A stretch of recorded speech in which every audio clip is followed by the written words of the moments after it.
આજે ગુસાઈજીના ઉત્સવ નિમિત્તે આપણે સૌ એકત્રિત થયા છીએ. ગુસાઈજી એટલે સાક્ષાત શ્રી મહાપ્રભુજી જ ફરી પોતાના આવા કૃપા સાગર સ્વરૂપે પ્રગટ થયા હોય અને એમનું નામ એ જ ગુસાઈજી છે. શ્રી વલ્લભ કે ઘર પ્રભુ જો ફિર અવતાર ન ધરતે હો. આ તો ફરી ફરી એ જ સ્વરૂપો પુનઃ પુનઃ ભગવદ અવતાર, ભગવદ રૂપ, ભગવદ સ્વરૂપ અવતારો લઈને શ્રી મહાપ્રભુજીને ત્યાં પધારે છે. અને એટલા માટે નિત્ય પ્રતિ ક્ષણો ક્ષણો શ્રી વલ્લભનો પરિવાર રસના, જે રીતે ગોપાલદાસજીએ ગાયું છે, ગોપીનાથજી, ગુસાઈજી સાથે લાલજી અને એમના વહુજી, બેટીજી બધા માટેનું 9મા આખ્યાનમાં, વલ્લભાખ્યાનમાં ગુણગાન કરતા ગોપાલદાસ તો કહે છે કે શ્રી વિઠ્ઠલ કલ્પ ધ્રુવ ફલ્યો, તેની શાખા પ્રસરી અનેક રે રસના. તો એવો કલ્પ વૃક્ષ છે આ શ્રી ગુસાઈજી અને મહાપ્રભુજી, જે સહજમાં વૈષ્ણવને સાંભળ્યો છે. શ્રી ગુસાઈજીના ગુણગાન શ્રી રઘુનાથજીએ નામ રત્નાખ્યાન સ્તોત્ર દ્વારા પ્રગટ કર્યા છે. એક એક નામ શ્રી ગુસાઈજીના સ્વરૂપને ચરિતાર્થ કરે છે. અને શ્રી રઘુનાથજી એટલે ગુસાઈજીના પંચમ લાલજી, જેમ સર્વોત્તમ સ્તોત્રની રચના શ્રી ગુસાઈજીએ કરી અને મહાપ્રભુજીના સ્વરૂપનો આપણને પરિચય કરાવ્યો, એમ જ ગુસાઈજીના પંચમ લાલજી શ્રી રઘુનાથજી આપણને ગુસાઈજીનો પરિચય કરાવવા માટે નામ રત્નાખ્યાન સ્તોત્રની રચના કરી છે. અદભુત સ્તોત્ર છે. અને જે રીતે 108 નામ સર્વોત્તમ સ્તોત્રમાં મહાપ્રભુજીના છે, એવા જ 108 નામ શ્રી ગુસાઈજીના ત્યાં પ્રગટ કરવામાં આવ્યા. અને ગુસાઈજીનું સ્વરૂપ સમજાવ્યું કે ગુસાઈજીનું કેવું સ્વરૂપ છે. જેમ મહાપ્રભુજી માટે આપણે કહીએ છીએ રૂપમ તત્ત્રિતયાત્મકમ પરમ ભી દેયમ સદા વલ્લભમ. ત્રિત્યાત્મક સ્વરૂપ શ્રી મહાપ્રભુજીનું એ ઠાકોરજી રૂપ છે, એ સ્વામિનીજી રૂપ છે અને ગુરુ રૂપ છે, સાક્ષી રૂપ છે. એમ જ શ્રી ગુસાઈજી પણ સાક્ષાત પ્રભુ રૂપ છે. યહી તેહી તેહી એહી કછુ ન સંદેહી. આપણે ત્યાં તો પદમાં કહ્યું કે ગુસાઈજી અને પ્રભુમાં કોઈ ભેદ નથી. વાર્તા સાહિત્યમાં કહ્યું છે, હરિરાયજી શિક્ષાપત્રમાં પણ કહે છે, કોઈ ગમે તેટલો વિદ્વાન હોય, જાણકાર હોય, પણ હજી મહાપ્રભુજી, ઠાકોરજી અને ગુસાઈજી આ ત્રણેયમાં ભેદ બુદ્ધિ રાખતો હોય, એવા જીવને આસુરી જાણી એનો ક્યારે સંગ નહીં કરે. ગમે તેટલા ભાષણો, પ્રવચનો આપતો હોય, પણ એમ કહેતો હોય કે પ્રભુ અને વલ્લભ જુદા છે, ગુસાઈજી અને વલ્લભ જુદા છે, ગુસાઈજી અને શ્રીનાથજી જુદા છે, તો માનવું કે હજી પુષ્ટિ માર્ગ એના ભાગ્યમાં નથી અને એને સમજમાં આવ્યો નથી. એને ગણિત જ ખોટું છે, સમજમાં પુષ્ટિ ભક્તિનું ગણિત જ એને સમજાયું નથી. અહીંયા ગુરુ અને પ્રભુ જુદા નથી, એક કરીને જાણ્યા છે. એ જ શ્રીજી કૃપા કરવા માટે શ્રી ગુસાઈજી રૂપે પધાર્યા છે. ગુરુ બનવા માટે ગુસાઈજી સ્વરૂપે શ્રીનાથજી પોતે પ્રગટ થયા છે. અને એટલા માટે એહી તેહી તેહી એહી કછુ ન સંદેહી, ક્યારે બંનેના સ્વરૂપમાં શંકા નહીં જોવું. અને એટલા માટે તમે વાર્તા સાહિત્ય પણ જોશો તો દમલાજીની વાર્તામાં જયારે ગુસાઈજી પૂછે છે કે દમલાજીને, મહાપ્રભુજીને શું કરીને જાણો છો, તો કહું જગન્નાથજીથી પણ અધિક.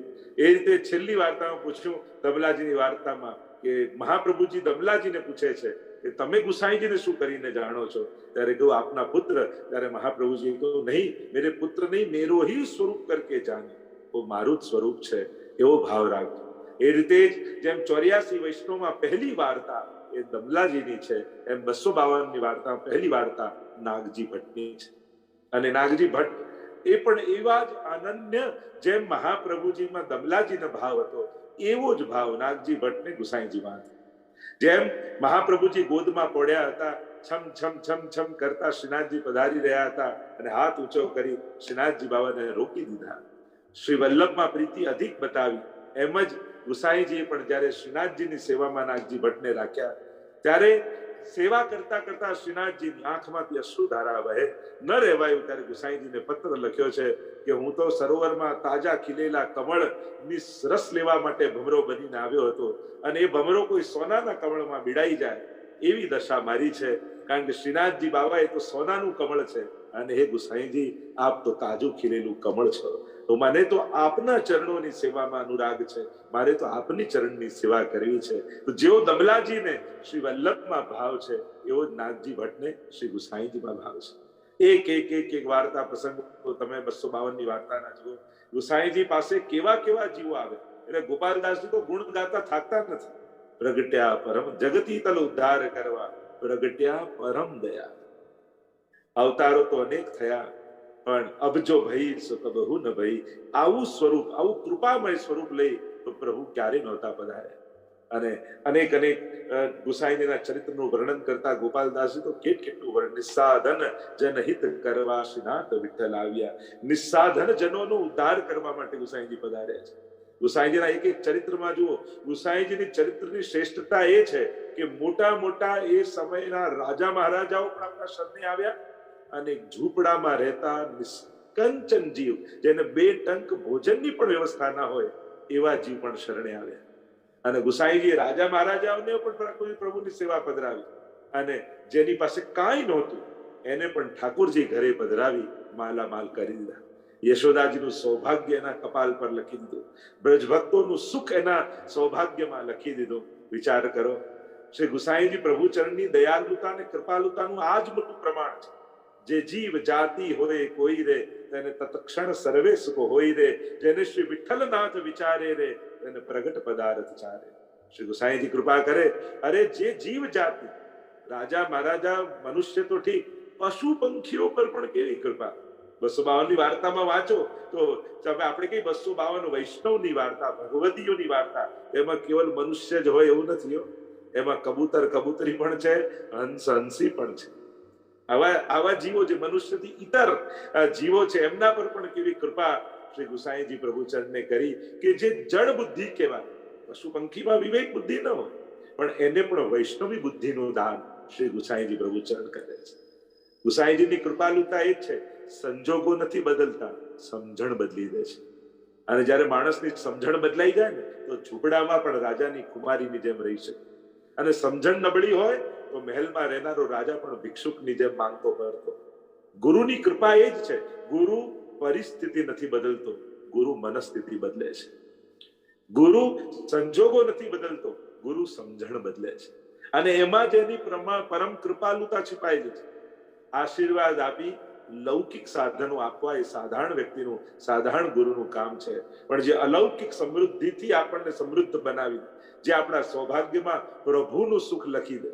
વિચાર કરો કે જે સાથીઓ ચેથું પૂરે તો ખરા, પણ કૃષ્ણના નામનું આપણને સુહાગણ, એના નામનું મંગલસૂત્ર બાંધે, એના નામની ટીકી લગાવે, તો આવી કૃપા બીજું કોણ કરી શકે? આપણો વિવાહ શ્રીનાથજી સાથે જે કરાવી શકે, આવો સમર્થ ગુરુ બીજે ક્યાં મળવાનો? અને એટલા માટે આ જ કૃપાલુતા છે. ગુરુ તમને નબળા નહીં થવા, ગુરુ તમને મજબૂત કરે છે, તમારી કમજોરીને હટાવે છે.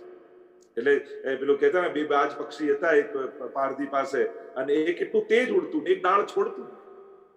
અને એટલા માટે પેલા જે પારધી હતો, એને ડાળ કાપી નાખી, જેમાં બેઠો રહેતો, અને જ્યાં ડાળ કપાઈ ત્યાં પાંખ ફેલાવીને પેલું પણ ઉડતું થઈ ગયું.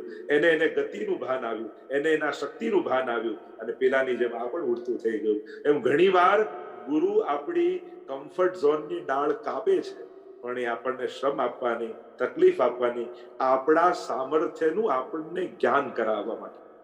દુનિયામાં મહત્વની વસ્તુ એ હનુમાનજીના ચરિત્રમાં એવું જ આવે ને, કે એમની શક્તિ એમને કોઈ યાદ અપાવે તો એમની શક્તિ એમને યાદ આવે ને એનું સામર્થ્ય ખીલી જાય. એમ ક્યાંક વૈષ્ણવની અંદર એ દૈવી બીજ તો પડેલું જ છે, પણ જયારે કોઈ વલ્લભકુલ, કોઈ ગુરુજન પધારે છે અને કહે કે અરે તું સાધારણ નથી, તું તો પ્રભુના શ્રીઅંગની સૃષ્ટિ છે, તારા ઉપર તો મહાપ્રભુજી અને ગુસાઈજીની કૃપા છે, તારા માથે તો શ્રીનાથજી બિરાજે છે. અને જયારે આવું સામર્થ્યનું આપણને જ્ઞાન કરાવે ગુરુ, ત્યારે એક સાધારણ જીવ જે લૌકિકમાં જન્મેલો, લૌકિકમાં રહેલો, પેટ ભરવા માટે સવારથી સાંજ દોડતો, એ જીવમાં કેવી વૈષ્ણવતાની ખુમારી આવી જાય. હું મહાપ્રભુજીનો સેવક છું, હું શ્રીનાથજીનો વૈષ્ણવ છું, અને એક વ્યક્તિના સામર્થ્ય સાથે ન જીવો, એક વૈષ્ણવતાના સામર્થ્ય સાથે, વૈષ્ણવતાની ખુમારી સાથે તમારા ચહેરા ઉપર તમે મેળવેલા પુરુષાર્થથી જે સુખ મેળવ્યું છે લૌકિકનું, એનું તેજ નહીં, એની કુમારી ન દેખાવી જોઈએ, પણ રોજ સવારે ઉઠીને જે ઠાકોરજીની સેવા કરો છો, એનું નામ લો છો, એનાથી આવેલી વૈષ્ણવતાની કુમારી તમારા ચહેરા પર દેખાય તો સાચું વૈષ્ણવતાનું તેજ નીકળે. એટલા માટે કારણ કે લૌકિકના સામર્થ્યનો મદ એ તો પતન કરે છે, અને અલૌકિકનું સામર્થ્ય એ કલ્યાણ કરનારું છે. કે હા, મારા ઉપર ઠાકોરજીની કૃપા છે, હા મારા ઘરે ઠાકોરજી બિરાજે છે, હા હું ભક્તિધામમાં સેવા કરવા જાઉં છું, હા હું સજાવટની સેવા કરું, હા હું સત્સંગમાં હાજરી આપું છું, હું ભગવત નામ વૈષ્ણવની સાથે મળીને લઉં છું. આપણા માટે તો ગૌરવની આ બધી બાબતો છે. જેનાથી પતન થતું હોય એનું ગૌરવ ન કરાય, જેનાથી આપણું કલ્યાણ થાય એનું ગૌરવ કરાય. જ્યારે જ્યારે આપણું લૌકિક સામર્થ્ય આપણને સત્સંગમાં જતા પણ રોકવા લાગે તો માનજો આ જ સામર્થ્ય મારા પતનનું કારણ બની ગયું છે. ઘણી વાર એવું થાય ને કે સમાજમાં બહુ મોટું પદ મળે ને બહુ વ્યક્તિ મોટો બિઝનેસમેન થઈ જાય, બહુ કીર્તિવાન થઈ જાય, તો હવેલીમાં કોઈ મોટો મનોરથ હોય ને તો એને આવતા સંગો મને ક્યાં આમંત્રણ મળ્યું છે, ગામમાં કથા હોય તો શરમ લાગે કે મને ક્યાં બોલાવ્યો છે. એટલે એને તો કથા અને મંદિર માટે પણ જ્યારે આપણને એવું લાગવા માંડે કે હા મને આમંત્રણ આપે તો જ જો આપણું સામર્થ્ય આપણને ભક્તિ કરવામાં નડતર રૂપ થઈ જાય ત્યારે સજાગ થઈ જાય. ત્યારે મારું સામર્થ્ય મારા ભક્તિમાં મારી ગતિ કરાવતું નથી, ઉલટાનો મારા ગતિમાં અવરોધ રૂપ થઈ ગયું છે. અને એટલા માટે સમજણ કેળવી અને સામર્થ્યને સાઈડમાં મૂકી પોતાની જાતનું કલ્યાણ કરવા માટે જીવે અગ્રસર થવું. અને એટલા માટે વિચારજો એ મેં મહેનત કરીને શું મેળવ્યું, એ તો પુરુષાર્થ તો છે જ ને, રહેવાનું જ છે, એ તો પ્રત્યેક જીવ કરે છે. પણ મારા આત્મકલ્યાણ માટે મેં શું કર્યું? મને એક અવસર મળે વૈષ્ણવ સંઘનો સત્સંગ હોય ત્યારે મારા ઘરની બાજુમાં છે છતાં હું જઈ શકું છું. એક વાત નિશ્ચિત છે, આપણા દુર્ભાગ્યો આપણને સત્સંગ સુધી જવા નથી દેતા.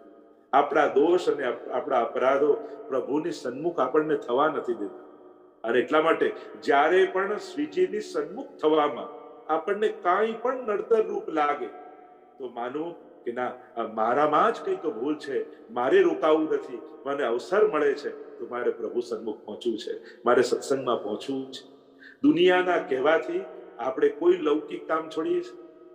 આપણી દુકાન ચાલે, લોકોને ન ગમતું હોય તો બંધ કરી દઈએ, આપણે જોબ કરતા હોય લોકોને ન ગમતું આપણે છોડી દઈએ ના.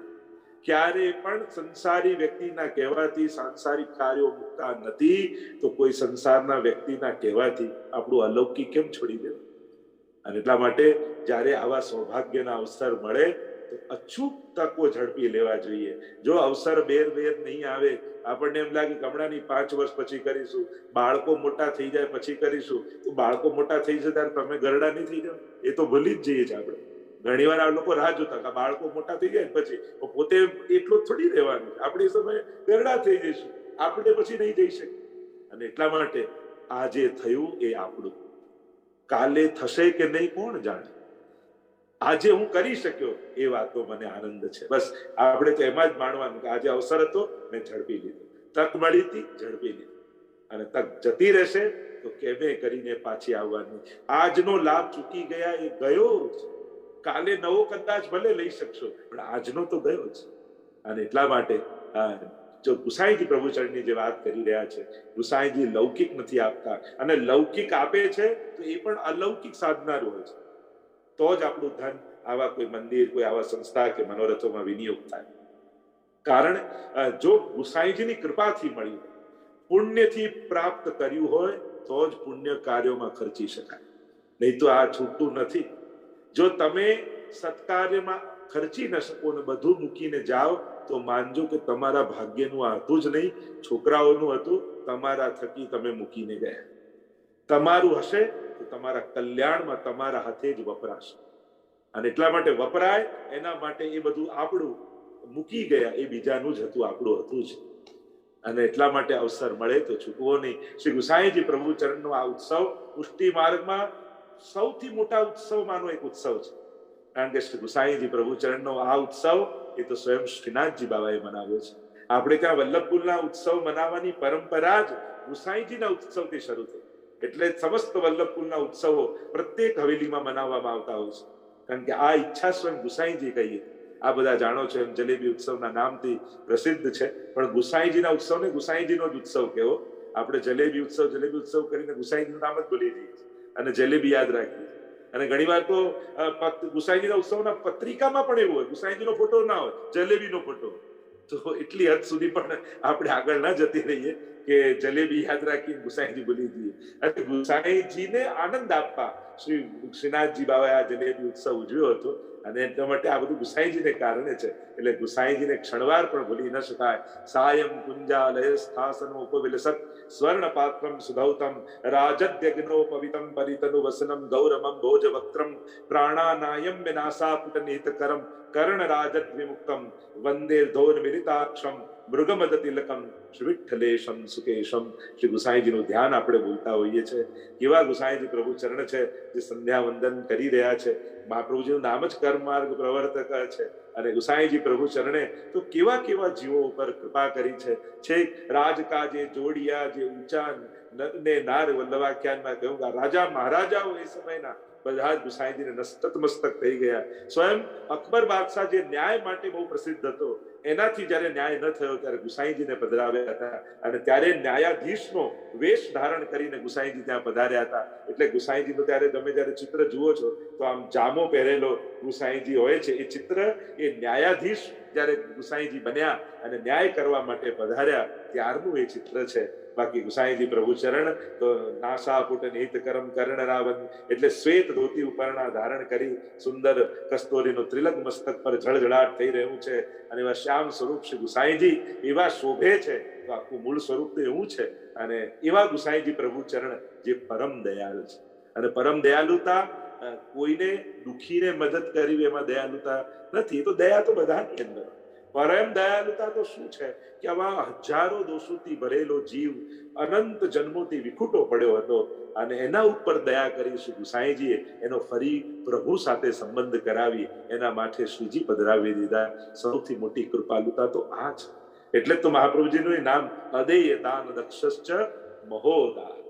જેમ પરમ કૃપાલ ગુસાઈજી છે ને એમ શ્રી વલ્લભ મહોદાર કી જય એ પણ જેમાં જોડી દેવું જોઈએ. આપણે ગુસાઈજી પરમ દયાલ કી તો બોલીએ જ છે, પણ જયારે જયારે શ્રી વલ્લભની પણ જય બોલીએ ત્યારે મહોદાર ચરિત્રવાન મહા ઉદાર એવા શ્રી મહાપ્રભુજી છે અને પરમ કૃપાલ એવા શ્રી ગુસાઈજી છે. કેવા કેવા અનેક અનેક પ્રસંગો આપણને તો આંખની સામે તરવા લાગે કે જયારે 252 ની વાર્તા હવે વાંચતા હશો ને એક એક પ્રસંગ ગુસાઈજીના આવતા હોય ત્યારે આપણને એક ગૌરવ અને આનંદ થાય કે સ્વયં પ્રભુ કૃપા કરવા માટે આપણે ત્યાં ગુસાઈજી રૂપે પધાર્યા. તો ગુસાઈજી પ્રભુ રૂપ છે. એ જ ગુસાઈજી ચંદ્રાવલીજીનું સ્વરૂપ માનવામાં આવે છે અને એ જ ગુસાઈજી ગુરુ રૂપ પણ છે. એટલે મહાપ્રભુજીથી લેશ માત્ર પણ ઉતરતા ગુસાઈજીને નહીં જાણીએ. આપણે ત્યાં છોટો બડો ન જાણીએ સબહી એક સ્વરૂપ. આપણે ત્યાં તો એ જ સ્વરૂપને માંગજો.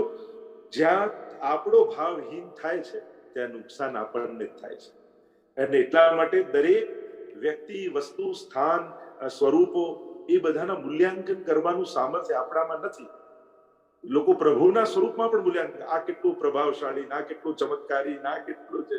અરે આ પુષ્ટિ પુરુષોત્તમ તો મધુરાધિપતિ છે, એનું મૂલ્યાંકન આપણાથી ન કરાય. શ્રી મહાપ્રભુજી ને એમના લાલજીઓનું આપણાથી મૂલ્યાંકન ન થાય. વૈષ્ણવોનું પણ હું તો ત્યાં સુધી કહું છું. આપણને દોષ દેખાજો, સોનાની ખાન હોય તો એ ખાનમાં ખોદો તો બધું સોનું જ હોય ના, 90% તો માટી જ હોય, 10% સોનું નીકળે. પણ કહેવાય શું? સોનાની ખાણ છે. તમે હીરાની ખાણમાં ખોદો તો કોલસો જ હોય, માણ ક્યાંક થોડાક નંગ સોનાના નીકળે, પણ કહેવાય શું? સોનાની હીરાની ખાણ છે. એમ જ વૈષ્ણવો તો આવી સોનાની ખાણ જેવા છે. આપણે દોષો જોઈએ, પણ આપણે વૈષ્ણવ ગુરુ આ બધા અલૌકિક તત્વોને એમના દોષોથી યાદ નથી રાખવાના, એમના દોષો સાથે એમને નથી મળવાનું, એમના ગુણોની સાથે મેળાપ કરવો એ જ એમની જોડે સત્સંગ છે. સત્સંગ એટલે સામે વાળાના સદગુણો સાથેનો સંગ કરે. આપણે વ્યક્તિ સાથેનો સંગ, એ વ્યક્તિ સાથેનો સંગ નથી કરવાનો. કારણ કે સોનાની ખાણમાં પણ 90% માટી જ હોય છે, હીરાની ખાણમાં પણ 90% કોલસા જ હોય છે, પણ અંદર જે 5% કે 10% હીરા પડ્યા હોય, સોનું પડ્યું હોય, એનો સંગ એ સત્સંગ છે. અને એટલા માટે જ્યારે પણ સત્સંગમાં જાઓ ત્યારે કોઈનું પણ વ્યક્તિ તરીકેનું મૂલ્યાંકન ન કરશો. તમે સોનાની ખાણમાં સોનું ગોતવા ગયા છો, તમે હીરાની ખાણમાં હીરું ખોતવા ગયા છો. હીરો દેખાતો નથી, સોનું તો દેખાય, એની પ્રોસેસ કરવી પડે, ત્યારે જઈને થોડું સોનું ને થોડું હીરું નીકળે. એમ જ આ વૈષ્ણવની અંદર કયા હીરા પડ્યા છે સદગુણોના, કયા સોનું પડ્યું છે, એની પાછળ 90% માટી આવવાની છે. પણ તમારે માટી થોડી જોઈએ છે, તમારે તો સોનું મેળવવાનું, તમારે તો હીરો જોઈએ છે. અને એટલા માટે તમારે શું મેળવવાનું છે એ ભૂલીને જ્યારે સત્સંગમાં જાઓ છો ત્યારે મેળવવા શું ગયા હતા એ ભૂલી જશો, તો જે દેખાશે એ મેળવીને આવી જશો. પણ એમાં તો નુકસાન છે. સોનાની ખાણ ખોદીને કોઈ માટી ભેગી કરીને લઈ આવે તો એ તો નુકસાન કહેવાય. હીરાની કાળમાં કોલસા ભલે ને ટોપલા ને ટોપલા ભરેલા હોય, પણ શું કામના? એ તો હીરાની કાળમાં હીરો જ ગોતવાનો હોય, એમાં કોલસો ન ગોતવાનો હોય.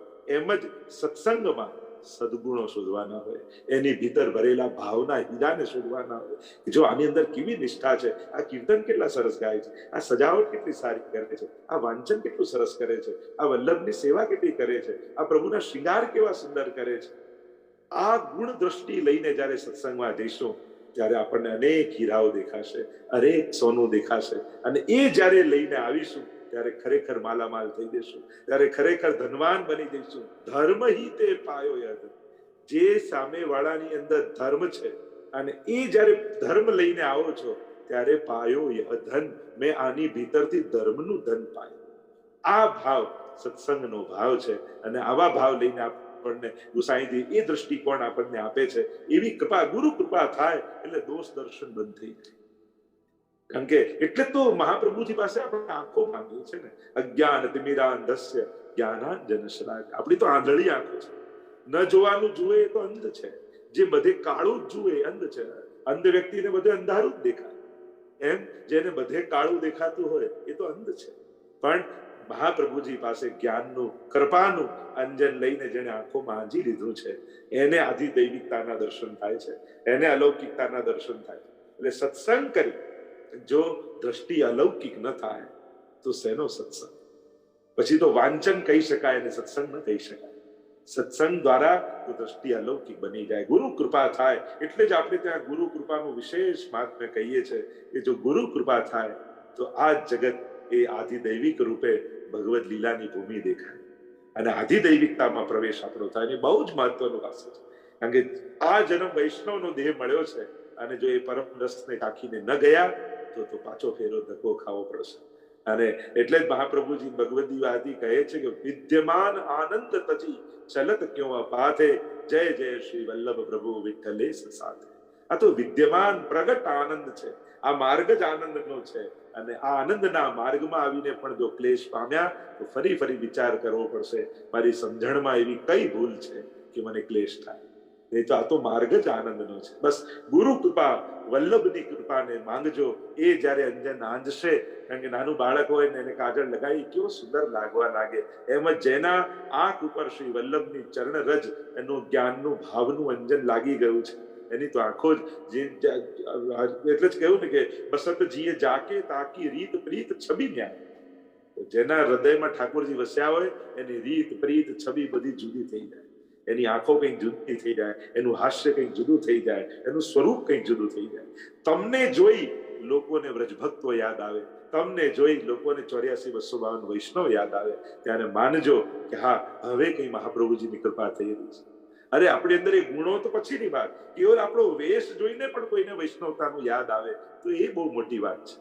અને એટલા માટે શ્રી ગુસાઈજીનો ઉત્સવ એટલે વૈષ્ણવ બનવાનો ઉત્સવ, વૈષ્ણવતાને યાદ કરવાનો ઉત્સવ, પોતાની જાત પર ગૌરવ કરવાનો ઉત્સવ કે હું ગુસાઈજીનો સેવક છું. કેવી એક કુમારી વૈષ્ણવની ભીતર 84-252 વાર્તા તમે જુઓ, વાંચો. અકબર બાદશાહની સામે જઈને લોકો બોલીને આવ્યા છે, અમે વૈષ્ણવ છીએ, અમારે કાંઈ જોઈતું નથી. જેને શ્રીનાથજી જેને મળી ગયા હોય, જેની પાસે ધર્મનું ધન હોય, એને પછી ક્યાં યાચના કરવાની રહે છે. અને એટલા માટે આ ગુસાઈજીનો ઉત્સવ આપણા બધા માટે મહામહોત્સવ કહી શકાય. અને એટલા માટે ખાસ લાલેના સર્વ વૈષ્ણવને આ ઉત્સવની વધાઈ આપું છું.